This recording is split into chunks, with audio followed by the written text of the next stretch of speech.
I was 24 when they flew me out to Burbank. No explanation, no job description, just a one-way ticket with Lockheed Aircraft Corporation stamped on the itinerary. At that time, Lockheed was already famous for big projects, the Constellation, the U-2, but this felt different. The instructions were clear, no questions, no photographs, no discussion with anyone, not even family. When I stepped into the Skunk Works hangar for the first time, the air felt heavier. The men there weren't like the regular factory crews. These guys didn't chat. They didn't laugh. Everyone walked with a kind of quiet urgency, eyes fixed on the floor or on blueprints they held close to their chests. A man named Clarence Johnson, Kelly to everyone, met me at the edge of the floor. He was older than I expected, with sharp eyes that didn't miss a thing. He didn't shake my hand, just nodded once and said, "You'll find out soon enough why you're here." That was it. No welcome speech. No briefing.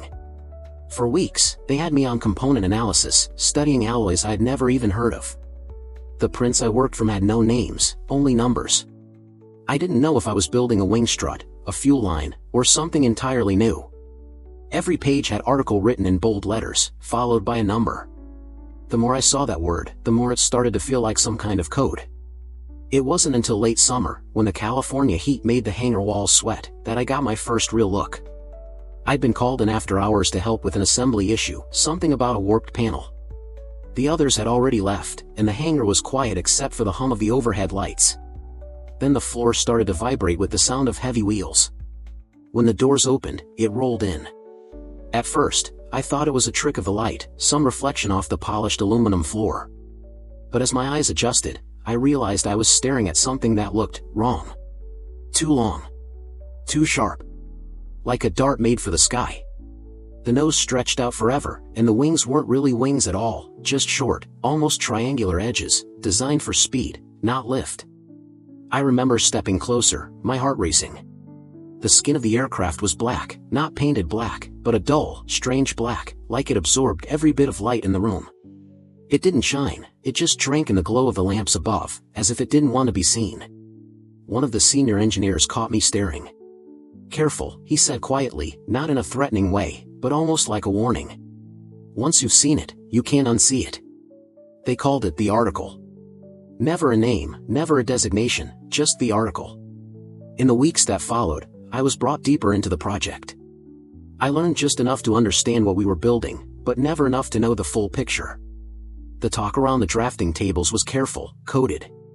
Speed was always the topic, how to push it higher, how to keep the engine stable at the edge of what physics allowed. Altitude, too.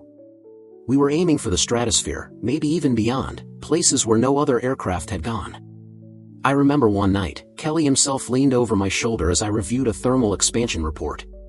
"You think titanium can hold?" he asked. I nodded, though I wasn't entirely sure. He just stared at the print for a moment and said, "If it doesn't, the article won't fly. And if it doesn't fly, we're dead men walking." That was when it hit me, this wasn't just a plane. It was a ghost. A ghost that, if we got it right, would be invisible to everything that hunted planes in the sky. Security was suffocating.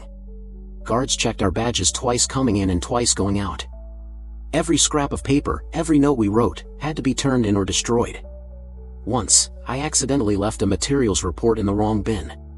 They pulled me out of my station, interrogated me for hours, and only let me back in after I signed more forms than I could count.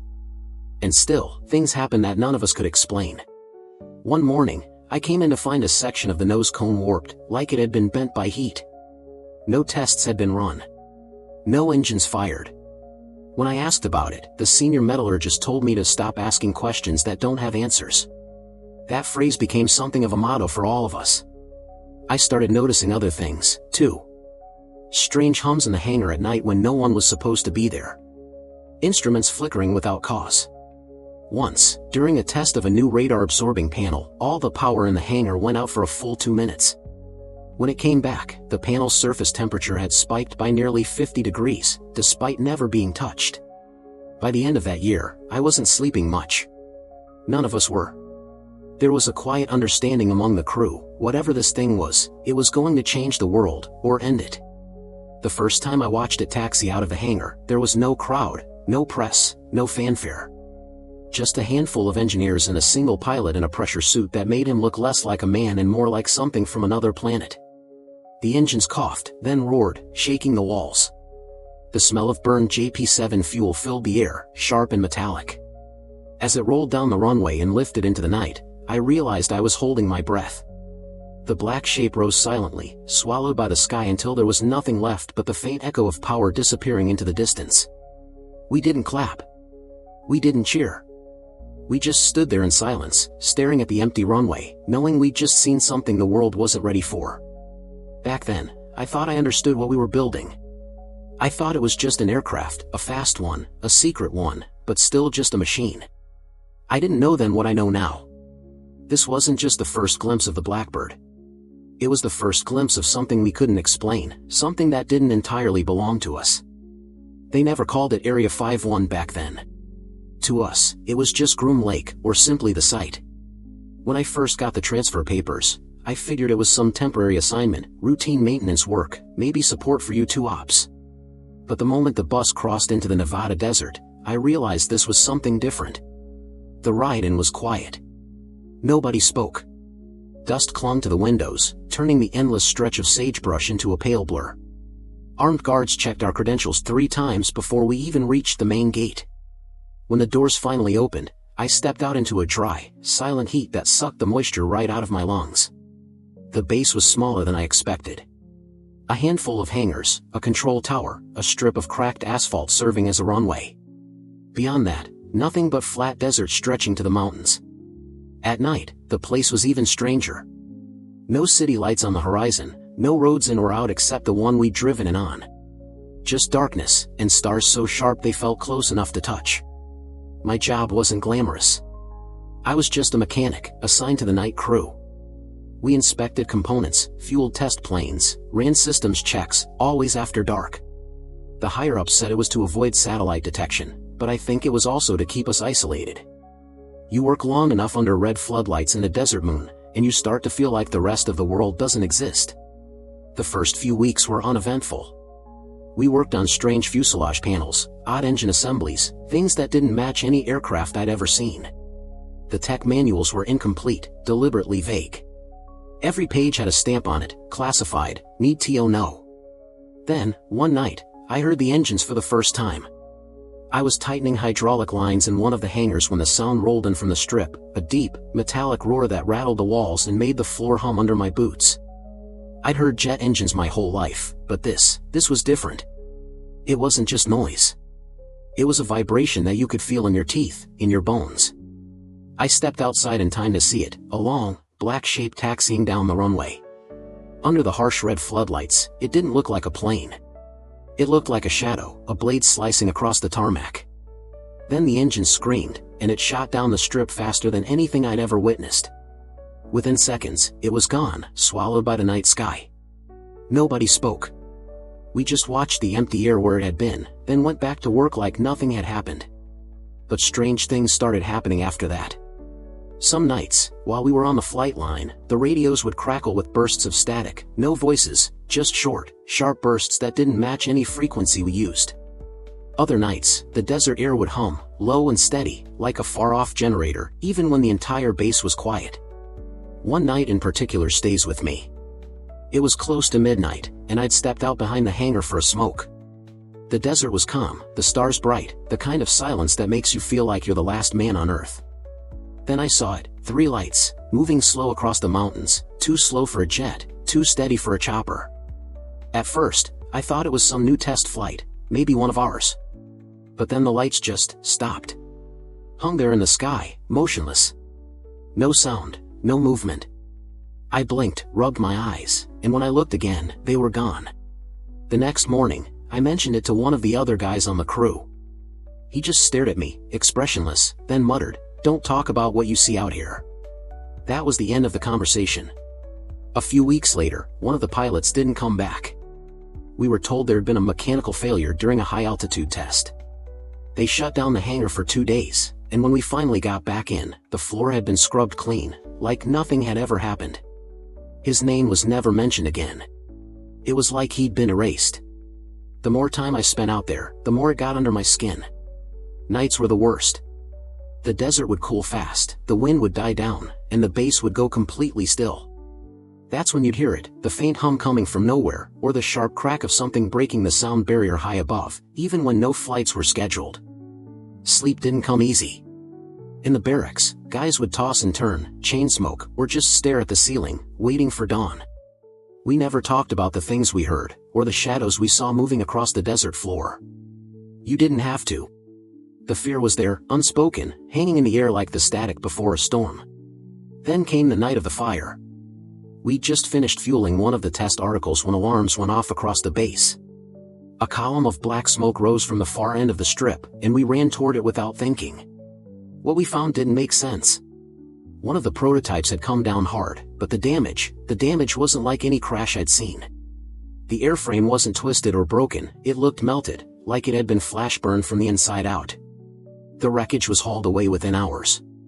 By morning, the runway was spotless.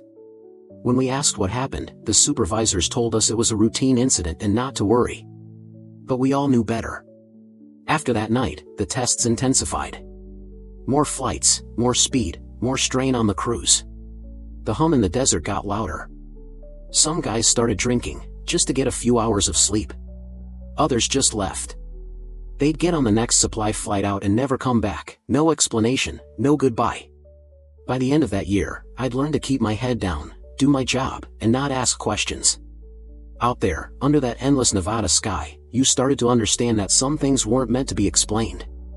Even now, all these years later, I can still hear that sound, the low hum that filled the desert on those nights. Sometimes I wonder if it was the plane, or if it was something else entirely, something we never saw but somehow woke up every time the article touched the sky. The first time I climbed into the cockpit of the A-12, I knew the risks. We all did. The engineers didn't sugarcoat it. This wasn't just another aircraft, it was an experiment barely under control, a machine that wanted to tear itself apart every time you pushed it.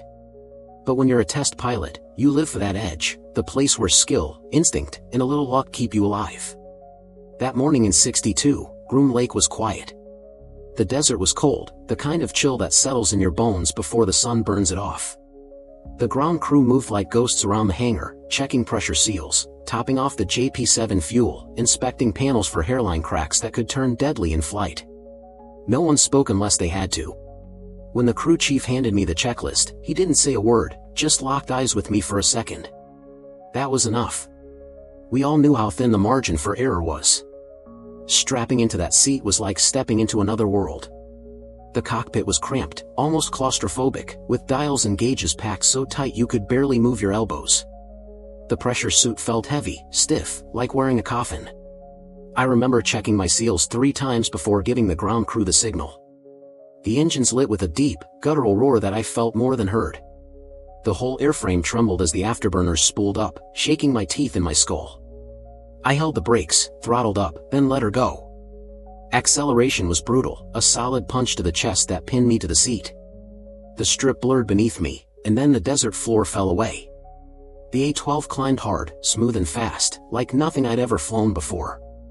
Within minutes, I was punching through 30,000 feet, the sky darkening above me to a shade that didn't belong to Earth. At Mach 2, the aircraft came alive.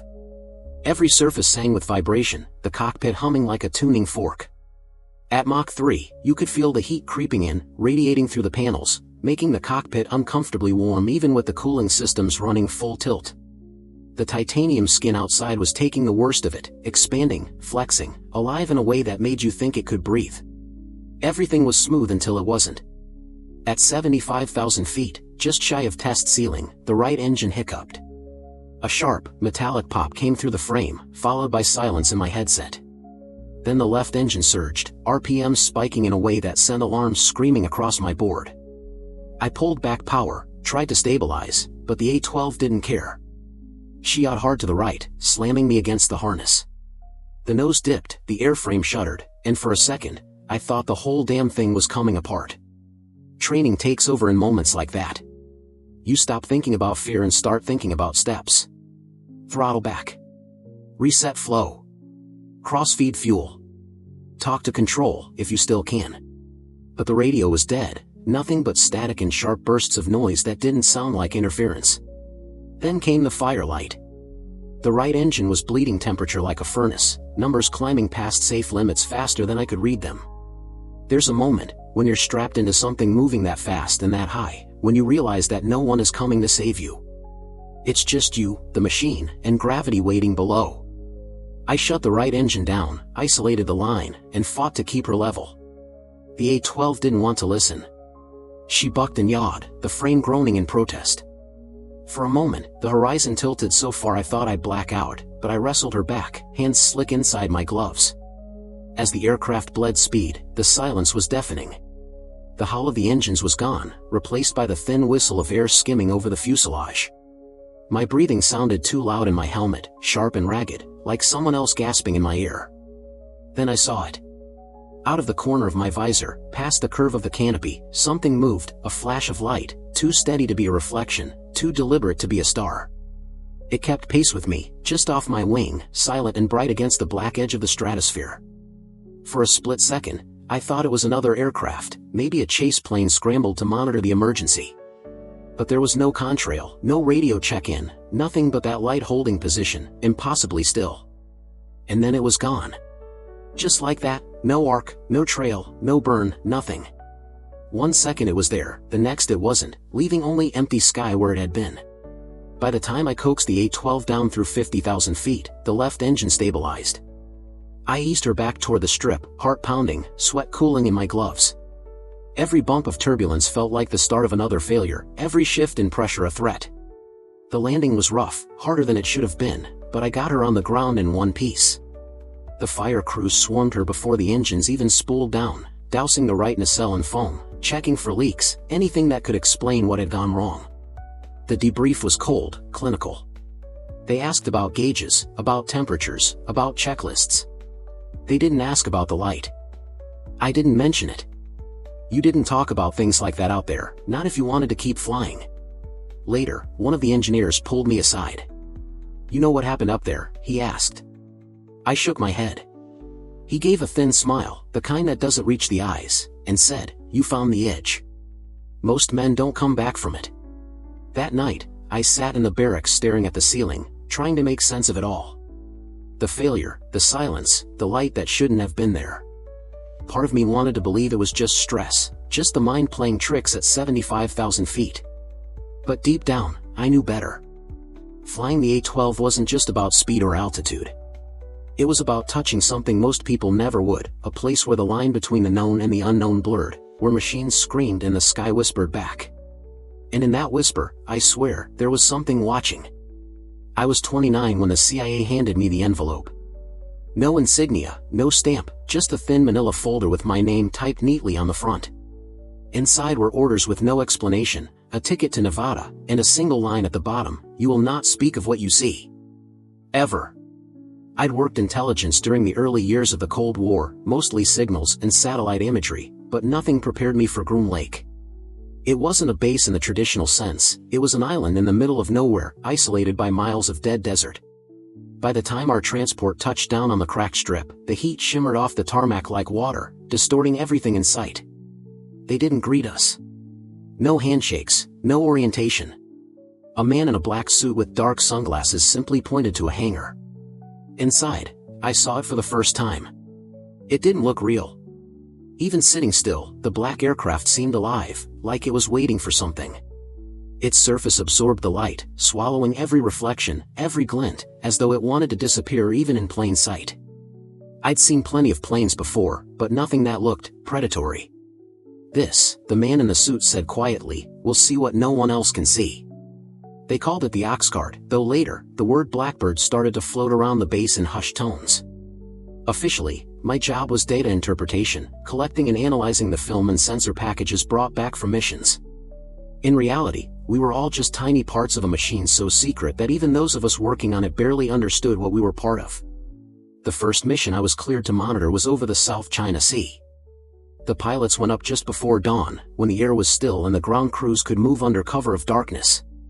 We gathered in the operations room, a dim space filled with humming machines and the constant buzz of radios.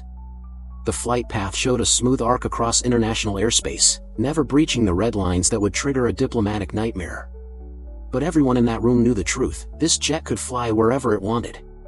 No missile, no interceptor, no radar could touch it. 2 hours into the mission, something happened. The pilot's voice came over the secure line, calm but sharp. "Control, we've got a shadow, 11 o'clock low. Keeping pace." We all froze. A shadow? At that altitude, that speed? It didn't make sense. The radar operators checked their screens. Nothing. The scope was clean, just the article and a whole lot of empty sky. Then the pilot said, quieter this time, "It's gone." When the jet returned, the film canisters were rushed off before the tires had even cooled. We processed the images in a locked lab with no windows. Most of it was standard surveillance, ports, rail lines, military installations. But halfway through the roll, a frame caught my attention. Against the curve of the stratosphere, there was a streak of light, faint but unmistakable, running parallel to the jet's contrail. It wasn't a lens flare. It wasn't damage to the film. It was something else, something we couldn't explain. I showed the frame to my supervisor. He didn't even look at it for more than a second before sliding it into a manila envelope and locking it away. "Forget that one," he said. "Eyes on the mission data only." That became the pattern. Every few missions, there would be something, anomalies, lights, strange shadows on the edges of frames.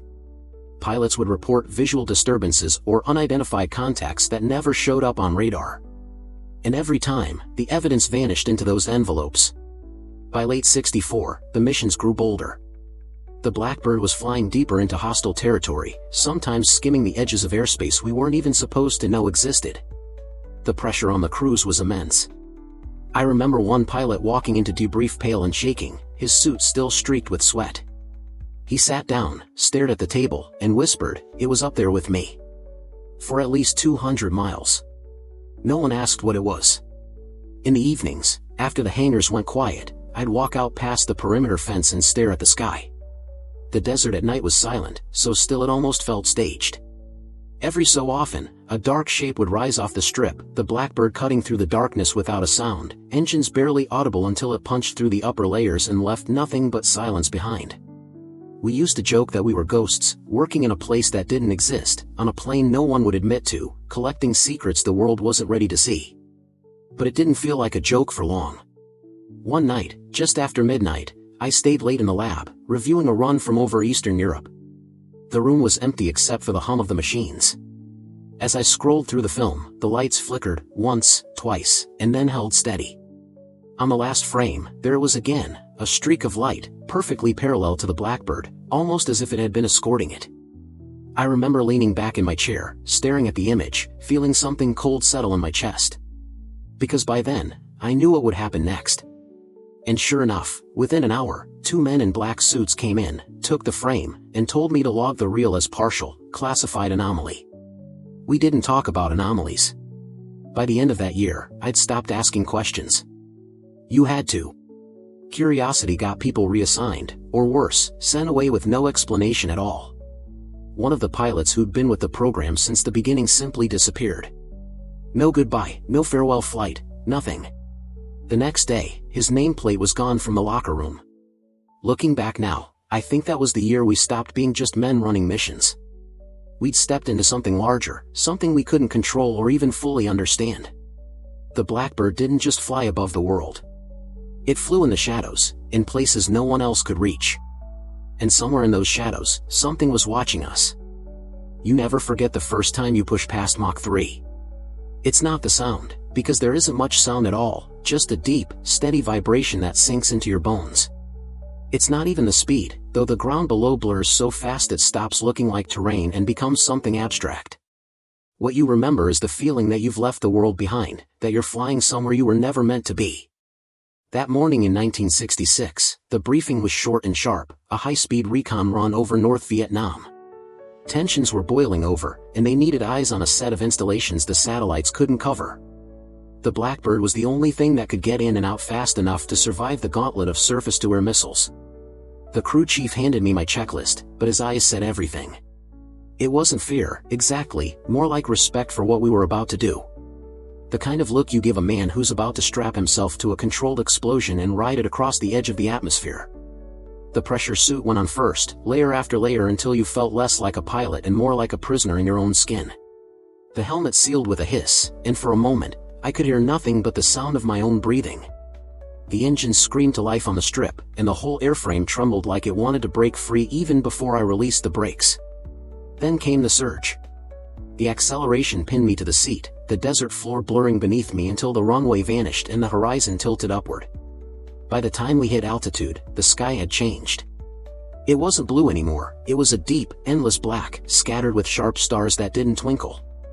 Below, the world curved away in every direction, distant and quiet, as if I'd climbed out of reality itself.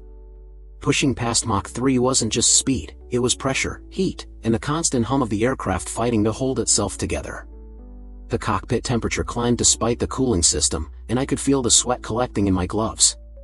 The titanium skin outside was so hot that if you touched it, even for a second, you'd lose your hand. Over the coast, the chatter in my headset sharpened, missile sights active.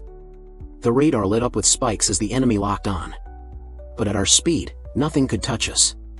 Missiles launched below, arcing up in fuel attempts, but we were already gone, a black streak cutting through the stratosphere faster than they could comprehend.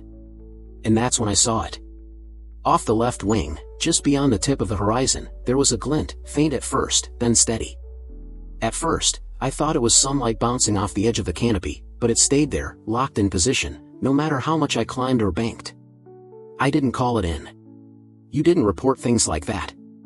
Not unless you wanted to spend the next 6 months grounded and answering questions in windowless rooms. The light held its distance for almost 200 miles. No change in speed, no deviation, just a constant presence in the corner of my vision, pacing us like it was observing, not chasing. Then, just as suddenly as it had appeared, it was gone. No flare, no streak across the sky. Just gone. The rest of the mission was by the book. We captured the images we needed, confirmed the targets, and turned for home. The return leg was quiet, almost eerily so. The world below had gone from hostile terrain to a quiet blur again, and in that silence, all I could hear was the hum of the engines and the rasp of my own breathing. Landing a Blackbird after a run like that was always a strange feeling. You'd go from the edge of space to solid ground in less than an hour, the adrenaline still burning through your veins while the crew swarmed the aircraft. They always went straight for the fuselage first, checking for stress fractures, hairline splits in the skin where the heat had pushed the titanium to its limits. This time, the look on the maintenance chief's face told me something was different. He ran his hand along the port side wing, frowned, and waved me over once I'd climbed out of the cockpit. "Take a look," he said quietly. Along the leading edge of the wing, just where the black skin curved into the airflow, were tiny fissures, too small to see from a distance, but perfectly uniform, almost like something had traced lines into the metal. We'd seen stress cracks before. That was normal at those speeds and temperatures. But this wasn't normal. The edges were smooth, almost deliberate, as if whatever had caused them hadn't been mechanical at all. The engineers logged it as thermal fatigue, wrote up the report, and cleared the bird for the next flight. But in the hangar that night, I heard the whispers. No one wanted to say it out loud, but we all thought the same thing: those marks didn't come from heat. I sat alone in the ready room after everyone had gone, helmet still in my lap, staring at my hands. Flying the Blackbird was supposed to be about data, about missions, about beating the other side to information they didn't want us to have. But up there, above the clouds, it was hard to shake the feeling that we weren't alone. I told myself it was stress. Fatigue. The mind playing tricks after hours locked inside a cockpit with nothing but gauges and stars.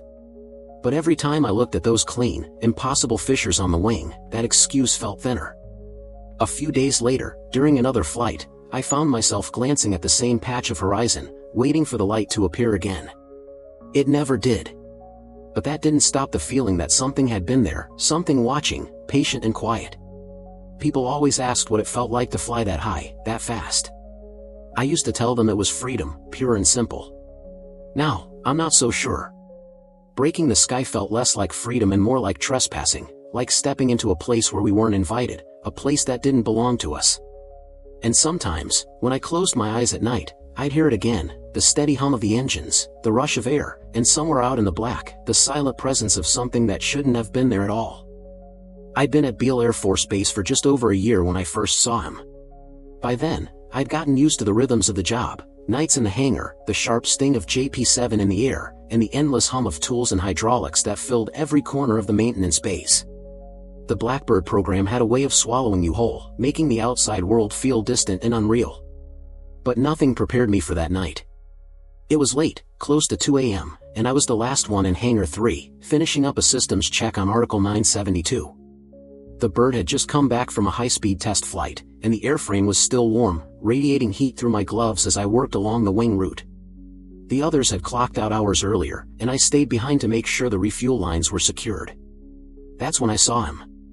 He was standing at the far end of the hangar, just inside the shadow cast by the overhead lamps.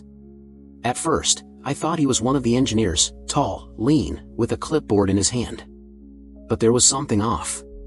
He wasn't wearing base fatigues, no badge, no reflective tape on his coveralls. Just a plain, dark suit that looked wildly out of place among the clutter of hoses and toolboxes. "Sir?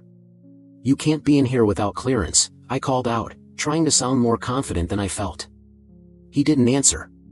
He just tilted his head slightly, as if he was studying the aircraft, or maybe me.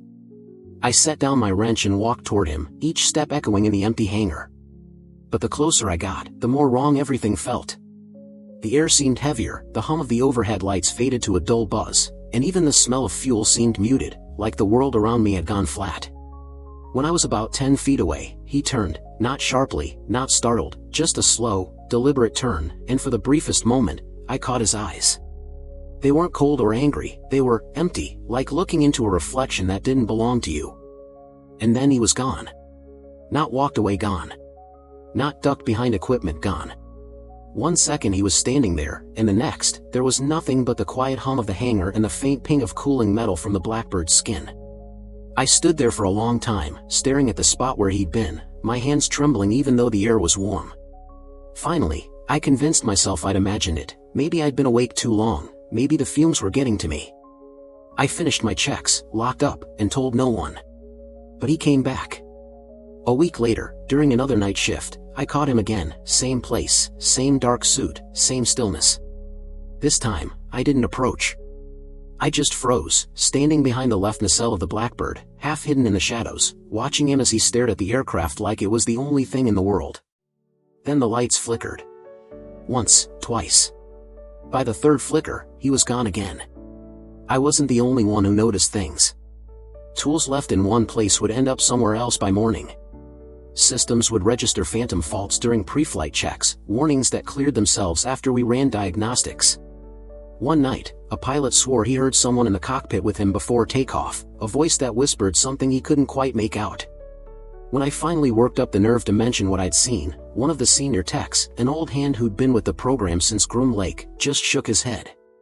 "Don't talk about the man in the hangar," he said flatly, like it was a rule everyone knew but no one wanted to explain. I pressed him, just once, asking who the man was. His answer was the kind that sticks with you. "You'll know when you need to," he said quietly, and then walked away. After that, I stopped asking questions. But the sightings didn't stop. Sometimes it was just a shadow, a shape in the corner of my eye when I was halfway under an engine cowling. Other times, it was the faint sense of someone standing just behind me, close enough that I could feel the hairs on the back of my neck rise. The strangest night came in late August. We'd had a rough flight, bird came in hotter than expected, a few minor structural stress points, nothing catastrophic. I stayed late, logging the damage and prepping for repairs. Around midnight, I looked up from my clipboard and saw him again, this time standing right beside the nose gear, his hand resting on the skin of the plane. "Who are you?" I asked, my voice cracking in the empty hangar. He didn't answer. Didn't even look at me. Just stood there, perfectly still, the way a photograph doesn't move. Then, without warning, the ground power unit connected to the jet cut out. Every light in the hangar went black, leaving me in pitch darkness. The silence was suffocating, broken only by the faint tick of cooling metal. When the lights came back on, maybe 10 seconds later, he was gone. I filed a maintenance report about the power outage the next morning. The electricians ran a full systems check, found nothing, and shrugged it off as anomalous behavior. But when I tried to tell one of the pilots about the man, he just gave me a long, measured look and said, "You're better off keeping that to yourself." Over time, I stopped looking for him, but I never stopped feeling him there.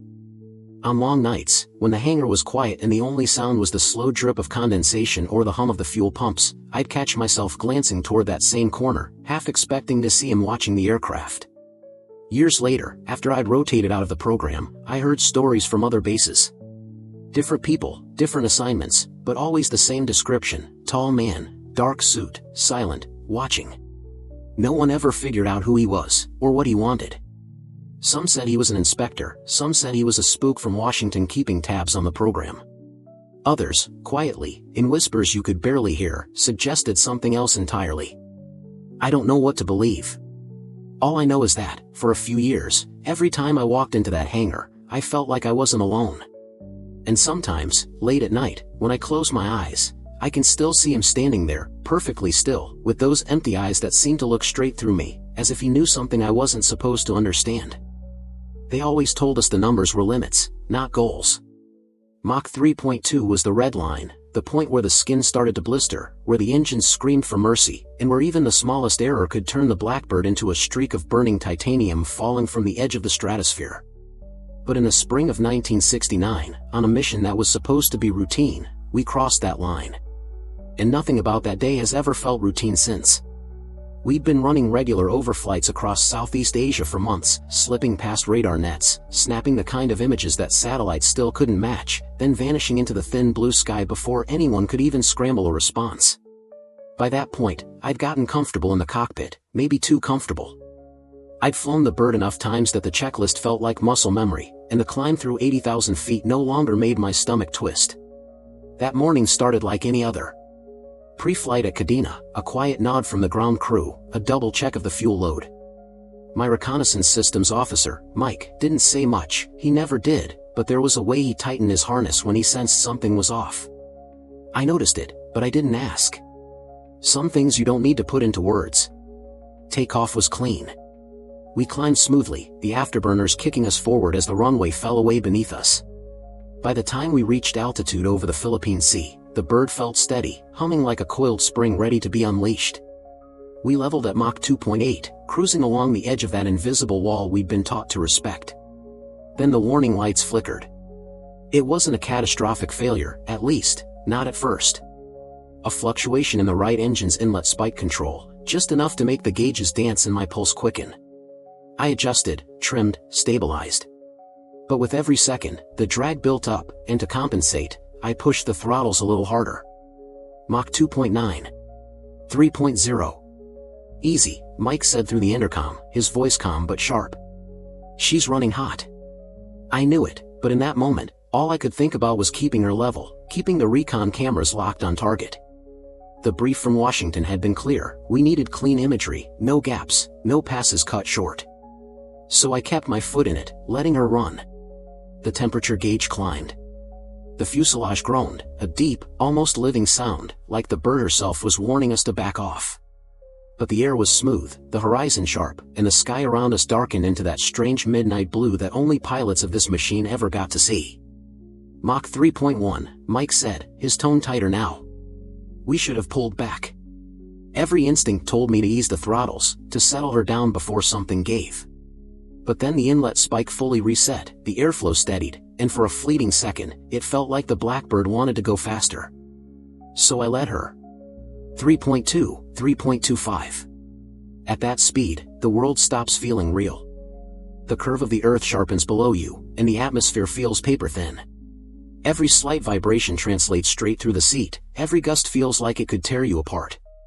But there's also this quiet, this impossible, eerie quiet, like you've outrun the sound itself.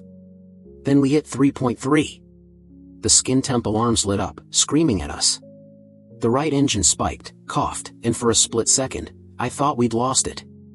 My hands moved before I could think, adjusting, correcting, nursing her back to stability.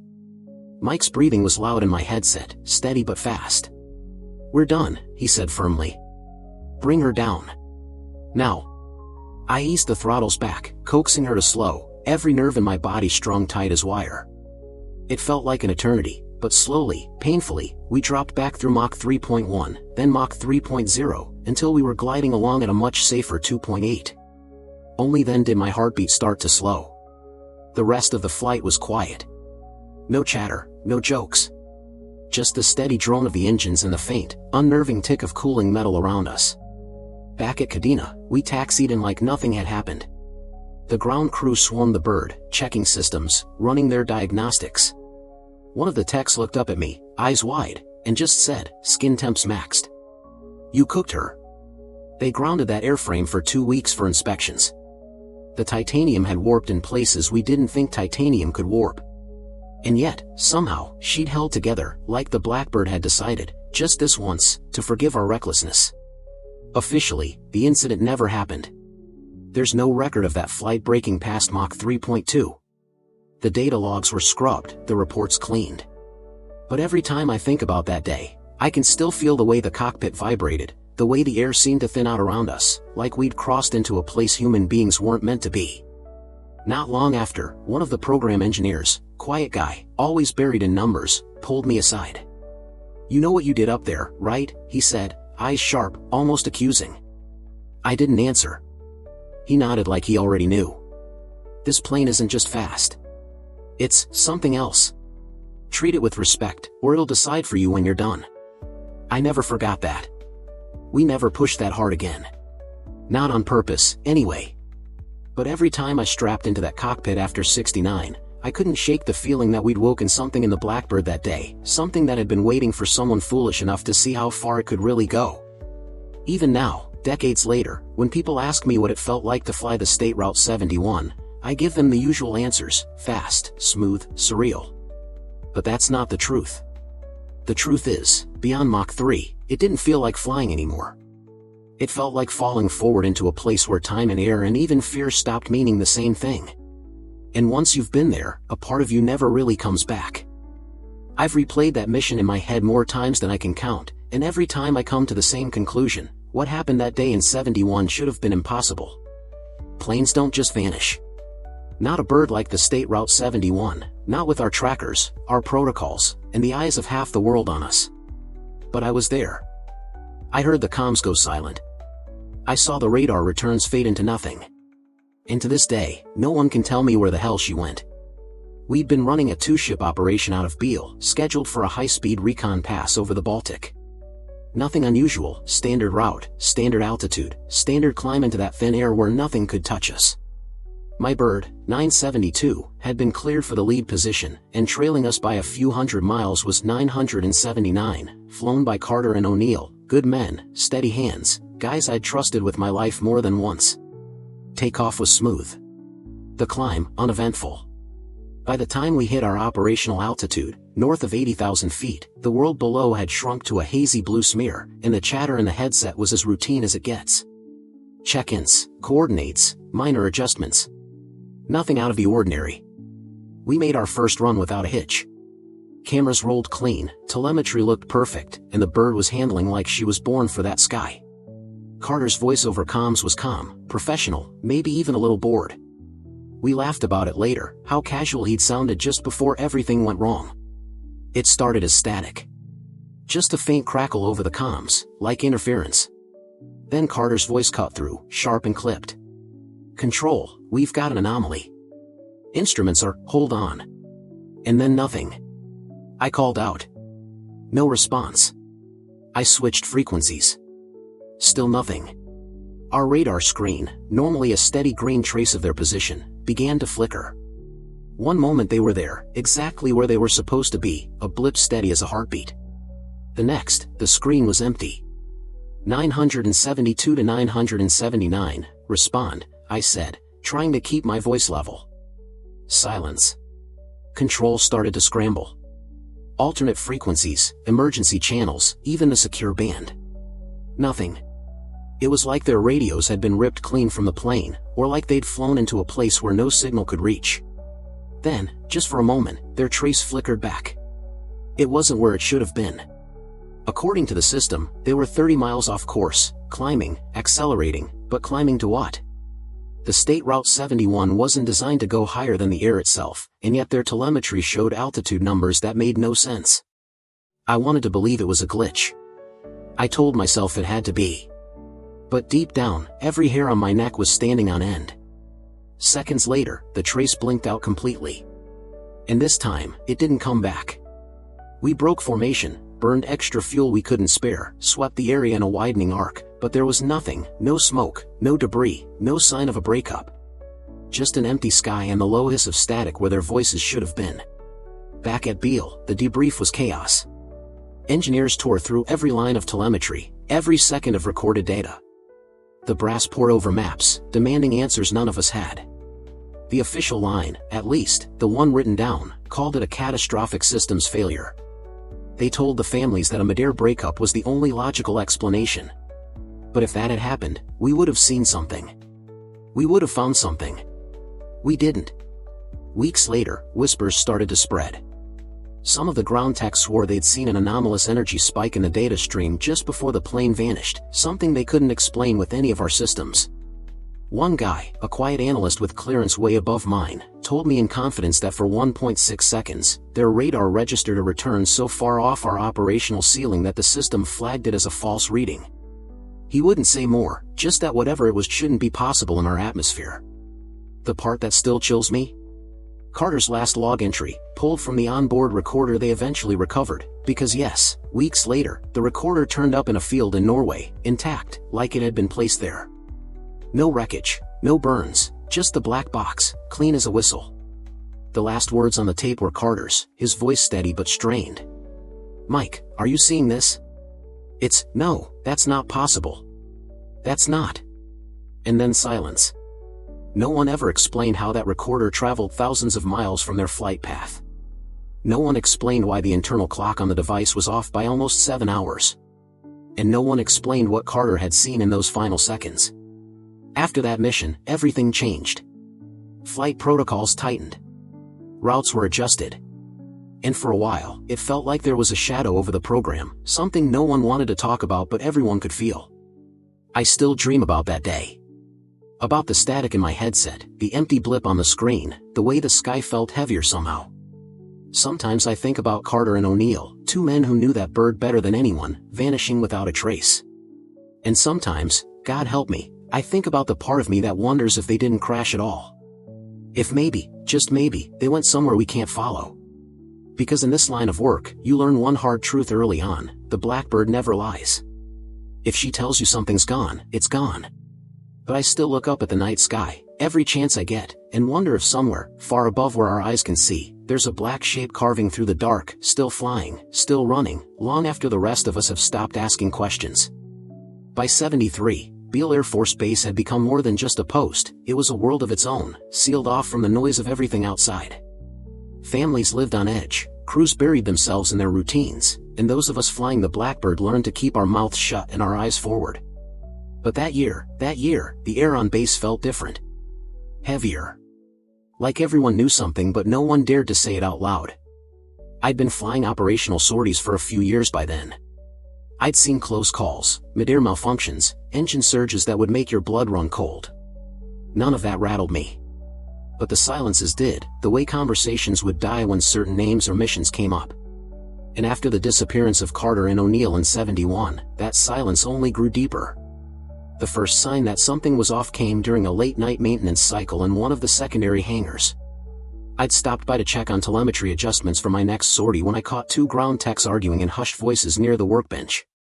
I didn't catch the full exchange, just the tail end, one of them whispering, "They're moving it again," followed by a quick glance in my direction and a sudden shift to small talk. Moving what? I didn't ask. Not then. But that phrase stuck in my head like a splinter. A few days later, I started noticing changes around the base. Security protocols had always been strict: badge checks, clearances, coded access to certain areas, but now they were relentless. Entire sections of the hangars were suddenly off limits, even to flight crews with top clearance. The official explanation was infrastructure upgrades, but that didn't explain the blacked-out windows or the convoys arriving in the dead of night. One evening, after a grueling training flight, I walked into the operations building and found Colonel Hayes standing with two men I'd never seen before. Civilians, but with the kind of posture that said they'd been military once. They wore plain suits, carried slim black folders, and spoke in clipped, quiet tones. When Hayes saw me, his jaw tightened, and the men turned their backs until I passed. Later that night, over drinks at the O Club, one of the radar operators let something slip after a few too many bourbons. He said there'd been unexplained returns during one of the recent sorties, echoes that didn't match any known aircraft, moving at impossible speeds, shadowing the Blackbird at altitudes we didn't even think could sustain flight. When I pressed for details, he shook his head and muttered, "Forget I said anything, Lieutenant. They'll have my clearance if they know I told you." The more I paid attention, the more the pattern emerged. Crews rotated out unexpectedly. Briefings were shorter, more controlled. Even our debrief reports were being redacted before they hit the archives. And in the mess hall, whispers grew louder. Some swore there was a second program running parallel to ours, one even more secretive, testing hardware we weren't cleared to know about. Others said it wasn't hardware at all, that what we were seeing in those unexplained radar pings wasn't anything man-made. I didn't want to believe that. I still don't. But one night, around 0200, I saw something that shook whatever certainty I had left. I'd gone to the hangar to sign off on a maintenance report when I caught sight of a bird I didn't recognize. It was sleek, smaller than the Blackbird, but with lines that looked wrong, like it wasn't designed by human hands. Its skin shimmered faintly under the floodlights, a dull, shifting black that seemed to drink in the light around it. 2 guards stepped in front of me before I could get closer. One of them, a sergeant I'd flown with in the early days, didn't even look me in the eye when he said, "This area's closed, sir. Orders from upstairs." I didn't argue. But as I turned to leave, I swear I heard something, a low hum, almost like the Blackbird's J-58 engines at idle, but deeper, more resonant. And then silence. The next morning, that section of the hangar was sealed off entirely, and when I asked Hayes about it, he gave me a look I'd never forget. Not anger, not annoyance, fear. "You don't want to know, son," he said quietly. "Focus on your flights. That's all that matters." The whispers didn't stop. If anything, they grew. One of the senior crew chiefs claimed he'd been ordered to swap out a telemetry unit and found readings that didn't match our bird's flight profile at all, altitudes and speeds that exceeded anything in our operational envelope. He joked that maybe the Blackbird had grown a mind of her own, but his eyes said he wasn't joking. By the end of that summer, the tension on base was a living thing. Men who'd been steady for years started requesting transfers. Others drank too much or disappeared for medical evaluations that no one ever talked about. And through it all, the sorties continued. We flew the missions, we logged the hours, and we kept our mouths shut. But sometimes, late at night, I'd lie awake in my quarters, staring at the ceiling, thinking about that shape in the hangar. Thinking about the radar echoes that shouldn't have been there. Thinking about Carter and O'Neill, still listed as missing, like they'd just stepped out for coffee and hadn't come back. I don't know what was happening at Beale in 73. Maybe it was just the weight of the program, the strain of living in a world where secrets piled up until you couldn't see the ground anymore. Or maybe it was something else, something bigger than any of us, something we weren't supposed to understand. All I know is that from that year on, the Blackbird didn't feel like ours anymore. She felt like she belonged to something else. And every time I strapped in, every time the engine screamed and the ground fell away beneath me, I couldn't shake the feeling that we were just pieces on a board none of us could see. By 1976, I'd logged more hours in the Blackbird than I could count. She had become part of me, every switch, every sound, every subtle vibration through the airframe. But that summer, when the orders came down for what would be my last operational sortie, something about the briefing felt different. The room was cold, quiet, and tighter than usual. Just 4 of us, the mission commander, my RSO, and 2 men in civilian clothes who never gave names. The map on the table was stripped down to a single route, a high-altitude run across the edge of the Pacific, deep into contested airspace, then a rapid return. It wasn't the path that unsettled me, it was the timing, the silence, the way no one would look me directly in the eye when I asked what the objective really was. The commander's voice was steady, but his hands trembled when he slid the folder toward me. "You've done this before. This one just needs to be perfect. No deviations. No questions. Understood?" I nodded, though every instinct screamed that something about this mission was wrong. The prep felt routine, suit up, check systems, walk-around inspection, but the crew chief wouldn't meet my gaze. Even my RSO, Dan, who'd been my partner for years, was quieter than usual. He ran through his checklist with mechanical precision, avoiding small talk, his eyes fixed on the ground like he already knew what was coming. Takeoff was smooth. The engines roared to life, the familiar vibration climbing through my bones as we surged down the runway. By the time we hit altitude, the Blackbird was steady, slicing through the upper atmosphere like she always had. The radio chatter was minimal. Just sterile callouts and course confirmations. Then, about halfway through the run, something changed. At first, it was subtle, an anomaly in the telemetry, a blip in the pressure readings that didn't match the flight profile. Dan flagged it, his voice tight but calm, and I adjusted, thinking it was just turbulence or a minor systems hiccup. But then the hum started, a low, resonant vibration that wasn't coming from the engines. It was deeper, almost like it was coming from outside the aircraft, surrounding us. "Control, confirm," Dan called over the secure channel. Silence. No acknowledgement, no interference, just dead air. We pressed on, sticking to the route, but the hum grew stronger. Then the instruments began to drift, altitude readings climbing without input, speed indicators flashing numbers that didn't make sense. And then, for a brief, impossible moment, the horizon disappeared. I don't know how to explain it. One second we were skimming the edge of the stratosphere, the next, there was nothing. No sky, no stars, just an endless black that seemed to swallow the aircraft whole. My stomach dropped, and for the first time in my career, I felt something close to fear claw its way up my spine. Dan's voice cut through the static, sharp and urgent.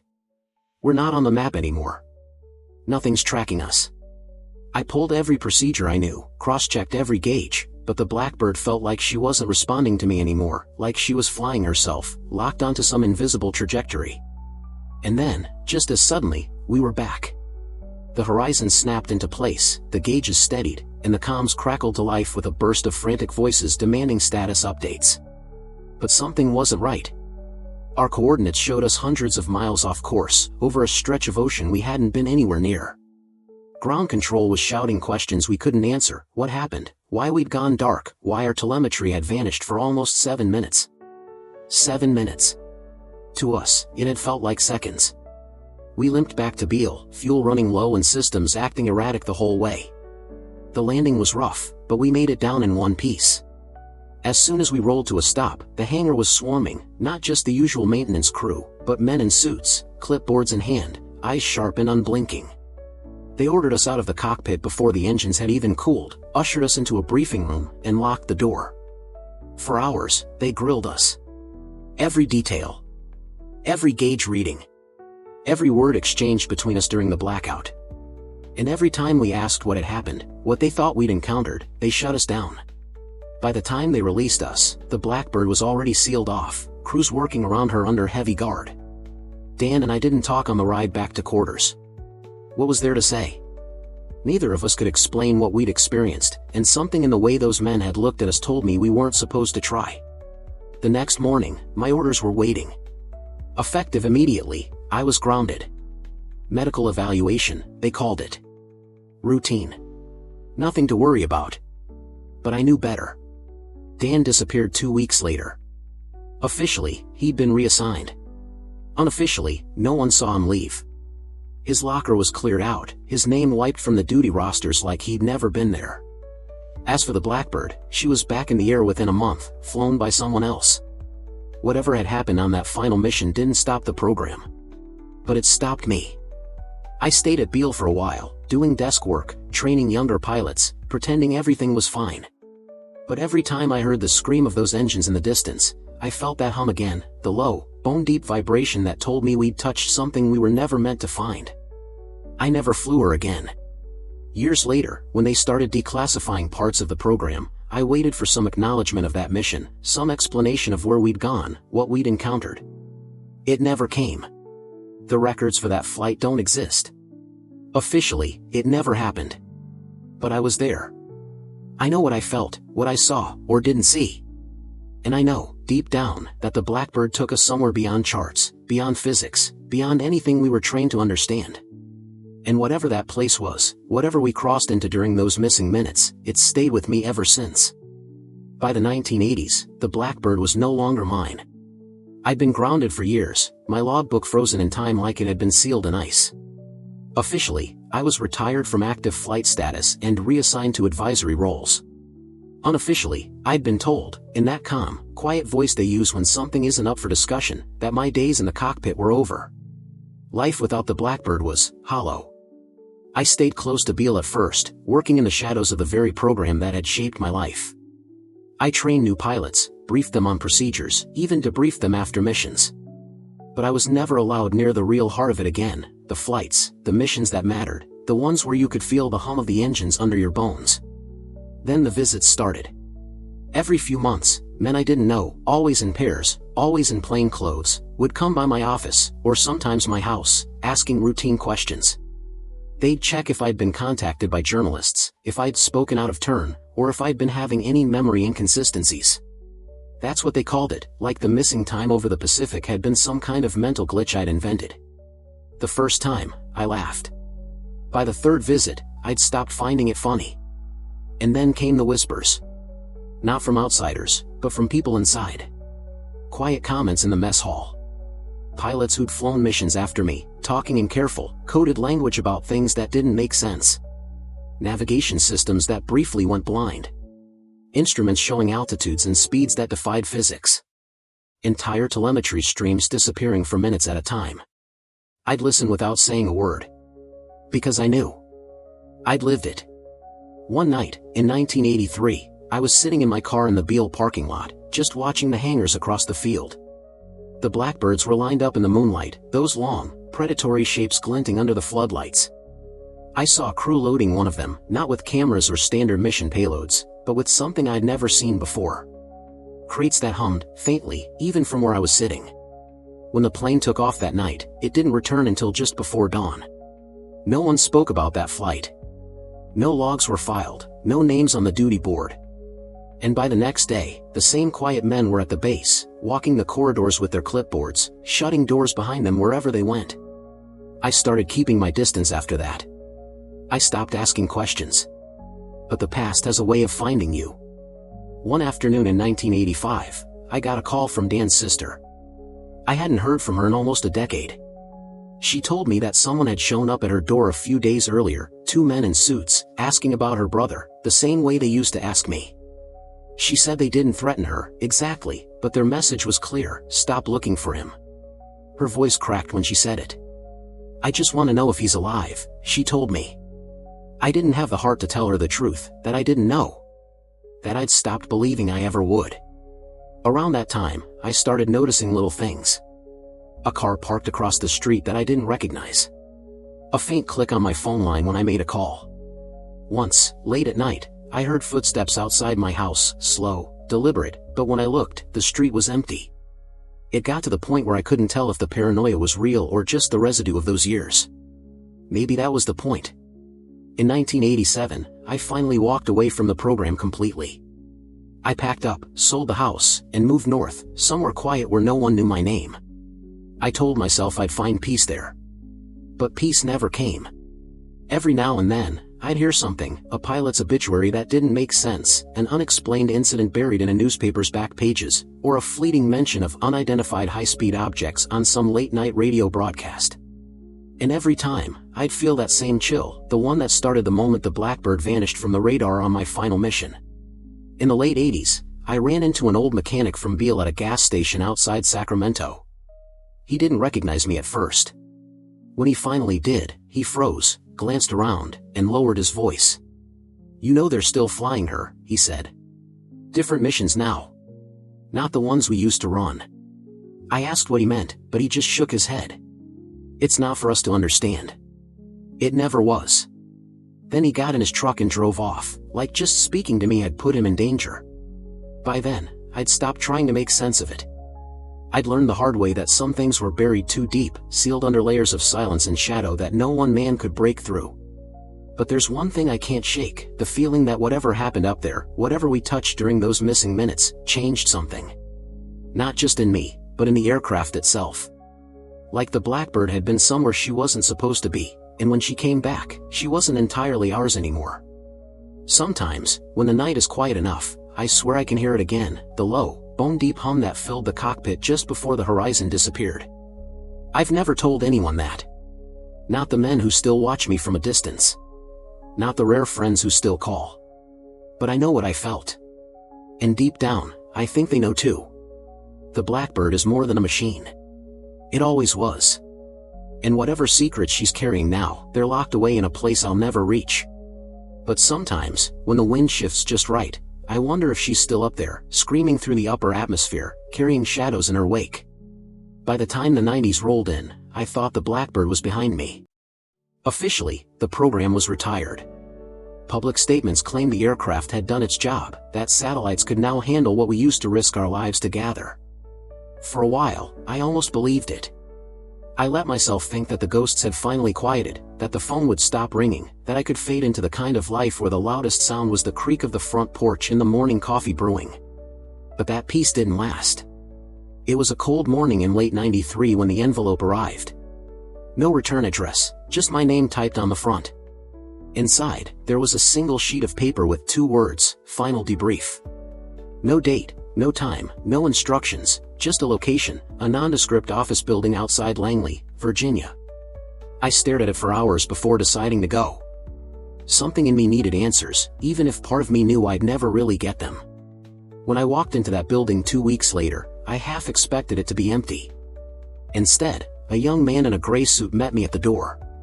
He didn't introduce himself, didn't smile. He just said, "Follow me," and led me down a series of hallways so bland they felt designed to erase themselves from memory. The room they brought me to was small, almost clinical, just a metal table, 2 chairs, and a single folder waiting for me. Across from me sat a man I didn't recognize. He was older, maybe late 60s, with the kind of face that looked carved from stone. He studied me for a long time before speaking. "Thank you for coming," he said, like I'd had a choice. The debrief lasted 6 hours. 6 hours of questions that dug into places I'd buried decades ago. They asked about every flight, every glitch, every moment when the Blackbird had slipped the boundaries of what we thought possible. They wanted details I didn't even know I'd held onto, minute readings, weather conditions, the exact pitch of an engine's hum at 30 miles above the Earth. And then they brought out the photographs. I don't know how they got them. High-resolution images of the cockpit instruments during missions I'd flown. External shots of the Blackbird at altitudes where no camera should have been able to reach her. And one photo, taken from an angle I can't explain, of me, strapped into the seat, staring at something that wasn't there. "What do you see in this image?" the stone-faced man asked. "Nothing," I said, though my throat tightened as I said it. He didn't press. He just closed the folder and leaned forward. "We're shutting it all down. For good this time. You understand what that means, don't you?" I didn't answer, but I did. It meant the Blackbird, whatever she'd become, was being buried deeper than any of us could follow. Before I left, they had me sign a stack of papers. Non-disclosure agreements. Oaths. Promises to keep my mouth shut until the day I died. When I finished, the man across the table finally allowed the faintest trace of something like sympathy to show in his eyes. "You were one of the best," he said. "But some flights weren't meant for us." I walked out of that building feeling like I'd been erased. 4 months after, I tried to move on. I kept to myself, tended to the quiet life I'd built. But the silence didn't feel like peace anymore. It felt like a weight pressing down on me, like the world had moved on but left some part of me suspended in that thin, freezing air above the stratosphere. Then, in '95, I heard her again. It was late, well past midnight. I was sitting on the porch, a glass of cheap whiskey sweating in my hand, when the hum started. Low, deep, almost imperceptible at first. The same vibration I used to feel in my bones before the afterburners roared. It grew louder, filling the night, until I swore I could almost hear the twin engines screaming overhead. But when I looked up, the sky was empty. After that, the dreams returned. I'd wake drenched in sweat, heart racing, the sound of the Blackbird's engines still ringing in my ears. In the dreams, I was always back in the cockpit. The instruments would light up, the horizon would disappear, and then, nothing. Just that impossible silence, the kind that makes you feel like you're somewhere you shouldn't be. I don't know if the program ever really ended. I don't think it did. Every so often, I'd hear rumors, quiet murmurs from old contacts who still had clearance. Sightings of a black shape cutting across the sky at speeds no modern aircraft could match. Strange readings on radar.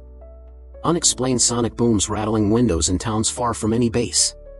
And sometimes, in those whispers, they'd use a name I hadn't heard before. Not Blackbird. Not Habu. Just a number. Aurora. I I never asked questions. I'd learned my lesson. Now, years later, I still keep that envelope. The paper inside is yellowed, the ink faded, but the words are still clear: final debrief. I read it sometimes, late at night, and wonder if that meeting was truly the end or just another layer of the same shadows we all lived under. There are moments, quiet ones, when the world feels still, where I almost convince myself it was all just a dream. That the missions, the disappearances, the voices in the headset, none of it ever happened. But then I'll hear that hum again, faint and far away, like a memory carried on the wind. And in those moments, I know the truth.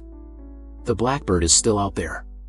Maybe not the one I flew, maybe not in the form I remember. But she's up there, somewhere beyond what we're allowed to see, carrying secrets that will never reach the ground.